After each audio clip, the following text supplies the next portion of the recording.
If the world was a perfect creation of God, why did he not forgive the man and woman in the Garden of Eden, allowing them to be responsible for the corruption of the earth and its animals? God, in his infinite goodness, preserved Adam and Eve after their disobedience, leaving them alive and maintaining their essences. However, through legality, sin entered the world and them as well. Their flesh was corrupted. From then on, the world was handed over to a new trustee, Lucifer, who manages the chaos, but also follows God's rules. He is below God.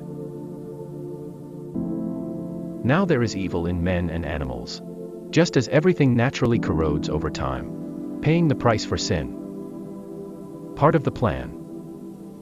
Kingdoms, riches, power, diseases, natural and human tragedies, pain and afflictions, are innovative tools from biting the forbidden fruit of the tree of life. Disobedience was the cause of this.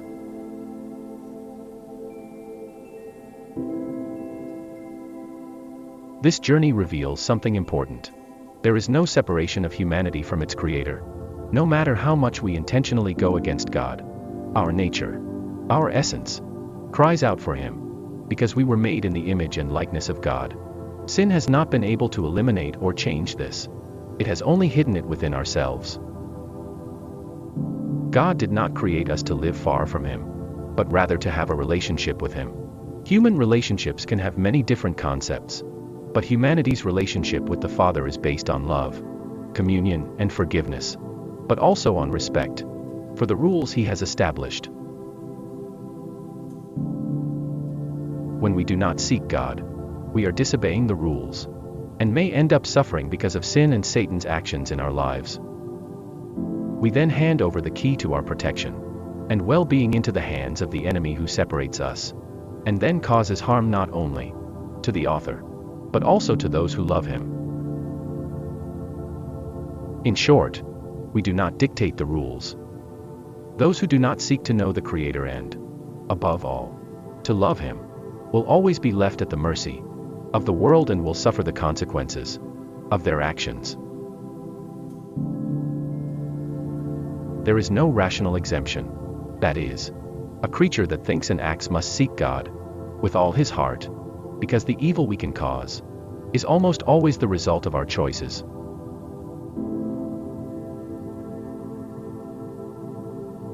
Just as God forgives us every day and gives us strength to live, we must recognize our condition and ask him for forgiveness for our desires to do evil.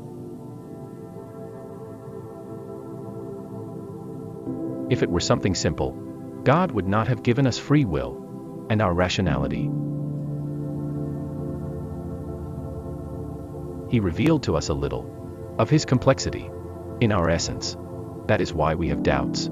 That is why we get things right and wrong. We are children. Above all, there is the capacity to love, which is present in all creatures, in their preserved sanity.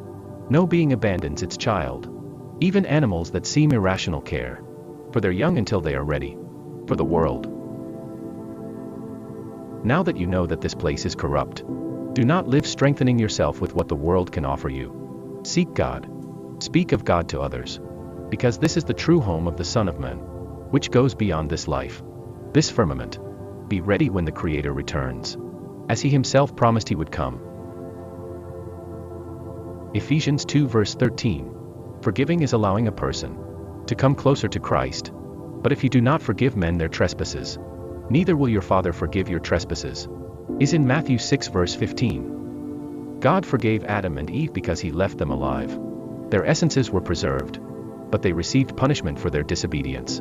They wanted to know more where God said it was not possible. Lucifer, on the other hand, did not want to know more. He wanted to be God, to be above him. That is why they received different punishments. The trustee of this world is Lucifer, but he himself submits to the law. God, Creator, where everything and everyone is molded to his will. Even corrupt nature still continues to seek God, because it multiplies, takes care of its own and obeys the limitations of each environment in order to survive. It is interesting to note how Satan distorts the facts to bring judgment to his followers. Truly God created the world as we know it and saw that it was good. Therefore, it was perfect. However, the fallen angels who questioned God already lived in it, among them the greatest, Lucifer, who was expelled from the kingdom. Satan disguised himself as a serpent and persuaded Eve in the Garden of Eden to eat the fruit of the tree of the knowledge of good and evil, which God had forbidden. By disobeying this divine order, Eve ate the fruit and also offered it to Adam, who also gave into temptation. By legality or justice, the devil was expelled from the kingdom.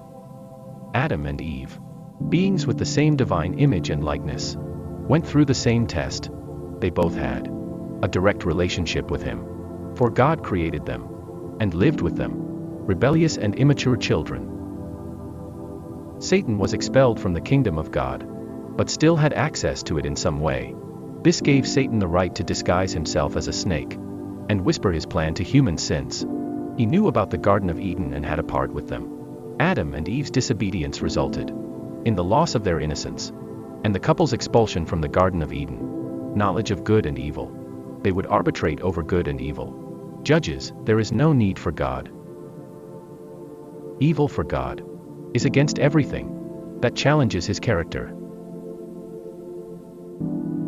The big question that no one knows the answer to is whether this action by Satan was already expected by God, and if he knew the final result, then he simply let everything happen to seal the free will of man on earth. Psalm 139 verse 16. Even before my body took human form, the Lord had already planned all the days of my life. Each one of them was recorded in his book, before any of them existed. Not even Lucifer could question it, since through his action, men decided to sin against God. Therefore, even if he sinned and turned to God with all his heart, repenting from the sin committed and believing in him, he would receive a reward in heaven. Before being expelled from the Garden of Eden, Adam and Eve had all their needs met, in addition to late afternoon conversations with God. When we think about God's relationship with the fallen angels and with human beings, we realize that both came close to God, but one of them wanted to occupy the highest place, and the other wanted to know more about the things of God. Each received what his heart desired. Here are 5 passages from the Bible that show why God created human beings in his image, something that the demons don't want you to discover or feel. Genesis 1 verses 26 to 27. Psalm 8 verses 4 to 6. John 10 verse 34. 1 Corinthians 3 verse 16. Ephesians 2 verse 10.